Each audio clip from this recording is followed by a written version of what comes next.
ধর্ম শেখায় ভালোবাসা, মানুষ হতে শেখায়। তুমি হিন্দু, আমি মুসলিম, তাতে কি আসে যায় যদি আমরা একে অপরকে সম্মান করতে পারি? তিনি মুসলিম ছিলেন না, তবুও রাসূল সাল্লাল্লাহু আলাইহি ওয়াসাল্লাম তাঁর অসুস্থ প্রতিবেশীর খোঁজ নিলেন, কারণ তিনি আগে মানুষ, পরে ভিন্ন ধর্মের। তুমি আল্লাহকে ডাকো না, তাতে কিছু আসে না, কিন্তু যখন তুমি কারো ক্ষতি করো না, মিথ্যা বলো না, তখন তুমি আল্লাহর সবচেয়ে প্রিয় বান্দাদের মতো আচরণ করো। আমার ধর্ম ইসলাম, কিন্তু আমি কখনো শিখিনি কাউকে ঘৃণা করতে।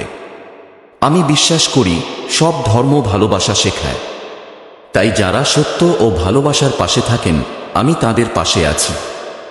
আপনি হিন্দু হন বা মুসলিম, আমরা সবাই মানুষ। যে চোখে শুধু ধর্ম দেখে, সে হৃদয়ের সৌন্দর্য দেখতে পায় না। আমি চাই আমার ভাই বোনেরা ধর্ম নয়, হৃদয় দিয়ে আমাকে দেখুক, কারণ আমি ভালোবাসা নিয়ে এসেছি, বিচার নয়।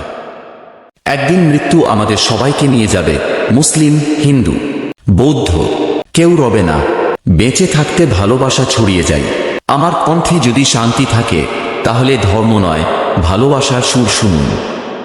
তোমার চোখে গল্পটা যদি বাস্তব মনে হয়, তাহলে বুঝে নিও, অচেনা চোখ ঠিক সেই কষ্টগুলো দেখে, যেগুলো কেউ বলে না।